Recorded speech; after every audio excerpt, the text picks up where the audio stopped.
اعوذ باللہ السمیع العلیم من الشیطان الرجیم بسم اللہ الرحمن الرحیم اللہم صلی علی محمد وعلی آل محمد وبارک وسلم۔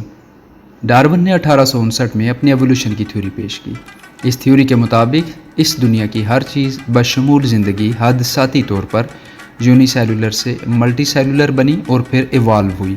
یوں اس دنیا کے سارے جاندار جس میں حشرات الارض، جنگلی جانور، پانی کے جاندار پرندے اور انسان سب اس سلسلے کی کڑی ہیں، یعنی اس دنیا کا نہ تو کوئی خالق ہے، نہ کوئی پروگرام، نہ کوئی آگے نہ کوئی پیچھے، یعنی یہ دنیا محض ایک چانس تھا جو ہو گیا۔ اور ڈارون کی تھیوری کے مقابلے میں دوسرا سورس آف انفارمیشن آسمانی مذاہب ہے، جہاں اس دنیا کے پورے پروگرام کا ذکر ہے۔ یہ دنیا کس نے بنائی، کیوں اور کیسے بنی، انسان کو اشرف المخلوقات کیوں بنایا، اس نے کرنا کیا ہے اور اس کے ساتھ ہونا کیا ہے۔ اور اس نظریے کے مطابق زندگی اور کائنات ایک بامقصد میننگ فل عمل کا نام ہے اور اس میں چانس یا سیلف ایوولوشن کا کچھ لینا دینا نہیں ہے۔ ڈارون کی اس سائنسی شعبدہ بازی کے فضول ہونے کا سب سے بڑا ثبوت تو یہ ہے کہ آج 162 سال کے بعد بھی ڈارون کی تھیوری ایک تھیوری ہے، سائنسی قانون نہیں بن سکا۔ اور اس تھیوری پر گزشتہ 16 دہائیوں میں جتنے اعتراض اٹھ چکے، اس کو کب کا ختم ہو جانا چاہیے تھا، لیکن یہ ختم نہیں ہوئی اور اس کی ایک وجہ ہے۔ لیکن آئیے پہلے اس تھیوری پر اعتراضات کی بات کرتے ہیں۔ 2 ملین سال کی انسان نما مخلوق کی ڈارون کی طوطا کہانی کو سائٹ پر رکھتے ہیں۔ آئیے ان 5000 سالوں کی بات کریں جو ہر طرح کے ثبوتوں کے ساتھ ہمارے پاس موجود ہیں، یعنی ہمارے پاس 3000 قبل مسیح انسانوں کی تاریخ موجود ہے، قدیم تہذیبیں جیسے مصر، عراق، انڈس، گریک اور چائنیز وغیرہ۔ اور آج سن 2021 ہے تو 3000 سال قبل مسیح کے اور 2000 سال عیسوی کے، یہ 5000 سال بنتے ہیں۔ ان 5000 سالوں کی کہانیاں، قصے، آثار قدیمہ اور تاریخ ہر طرف موجود ہے، اس پر موویز بن چکی ہیں۔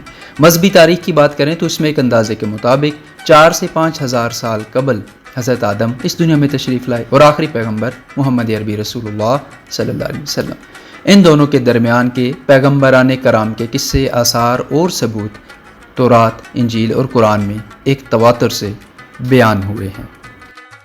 اگر ہم دنیا کی تہذیبوں کی بات کریں تو ہمارے پاس اہرام مصر، بیبلون کے، عراق کے ہینگنگ گارڈنز، الیگزینڈریا کا لائٹ ہاؤس اور بے شمار سے ماسٹر پیسز ہیں کہ آج بھی سائنس حیران رہ جائے گی۔ اور پھر 5 صدی قبل مسیح میں بننے والے پیٹرا، اردن کے پہاڑوں کے اندر تراشے گئے بہت بڑے بڑے گھر کیا کسی سائنسی اصول اور سائنسی آلات کے بغیر بنے تھے؟ تو ان تہذیبوں اور مذاہب کے 5000 سال کے ثبوتوں کی روشنی میں بات کریں تو ہمیں وہی انسان، وہی پالتو گھوڑے، وہی بکریاں، مرغیاں، گھر بار، وہی انسان، وہی قد کاٹ، وہی سوچ، معاشرتی مسائل، لالچیں، لڑائیاں، سب کچھ ایک جیسا ملتا ہے۔ تو اب سوال یہ ہے کہ ان 5000 سالوں میں اگر سب کا سب، یعنی ایک چیونٹی سے لے کر انسان تک ہر چیز ویسی ہی ہے تو ایوولوشن کہاں ہے؟ اور اگر ان 5000 سالوں کے ریکارڈ میں ایک دھیلے کی ایوولوشن نہیں ہوئی تو پھر اس کا مطلب ہے کہ اس طرح کی کوئی شے ایگزسٹ ہی نہیں کرتی۔ اب اپنے پہلے سوال پر واپس آتے ہیں۔ اتنی فضول تھیوری جس کا نہ سر ہے نہ پیر، جو پچھلے 5000 سالوں میں کہیں دکھائی نہیں دیتی، یہ تھیوری فوت کیوں نہیں ہوئی؟ صرف یہ کہ یہ تھیوری فوت نہیں ہوئی، اس کا شور تمام سائنسی قوانین سے زیادہ ہے اور اس کی بہت بڑی وجہ ہے، اور وہ یہ ہے کہ اگر آپ اس ڈارون کی تھیوری اور ایوولوشن کو سچ مان کر چلتے ہیں تو پھر انسان خود کو خدا سمجھے گا، ہر چیز پر انسان اپنی مرضی سے چلے گا، قانون جو وہ بنائے، لباس جو وہ چاہے، رشتے وہ جو بنائے، مال و دولت جیسے وہ چاہے، میرا جسم میری مرضی، LGBT رائٹس۔ تو اس تھیوری نے سائنس کے لیے کچھ نہیں کیا، صرف انسان کو خدا بنایا۔ اور کیونکہ اس تھیوری نے انسان کو خدا بنایا، اس لیے انسان نے اس تھیوری کو خدا بنا لیا۔ ذرا مذہب کی دنیا کو دیکھیے، ہر طرح کی پابندیاں، لباس، گھر، رشتے، قوانین، پیدائش سے لے کر موت تک ہر چیز اللہ کی مرضی سے ہوگی۔ اور کیونکہ ان پابندیوں سے انسان کی جان جاتی ہے، اس لیے ڈارون کا سفید جھوٹ مذہب کے سچ اور سائنس کے سچ دونوں پر بھاری نظر آتا ہے۔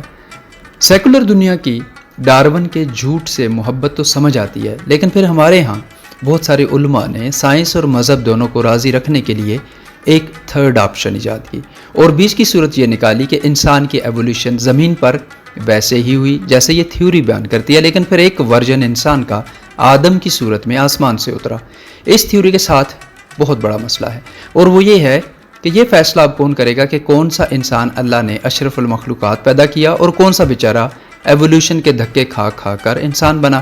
اور پھر ایولیوشن والے کو سزا جزا کیوں ملے گی؟ کیونکہ سزا اور جزا کا تعلق اس روح سے ہے جو اللہ نے انسانوں میں تو ڈالی لیکن جانوروں کو اس سے محروم رکھا، اس لیے کسی جانور کا کوئی حساب کتاب نہیں۔ تو آسمانی انسان اور زمینی انسان کی یہ تقسیم کیسے ہوگی؟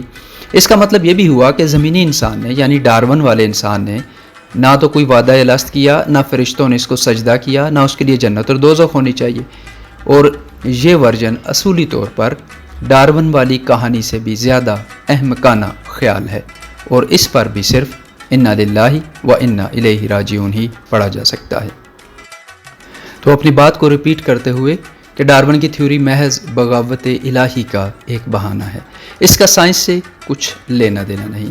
فرعون نے حامان سے کہا تھا ذرا اونچا برج تعمیر تو کرو، میں موسیٰ کے رب کو دیکھوں، اور پھر بعض مفسرین کے نزدیک اس برج پر کھڑے ہو کر فرعون نے تیر چلا کر نعوذ باللہ کہا تھا کہ میں نے موسیٰ کے رب کو ہلاک کر دیا۔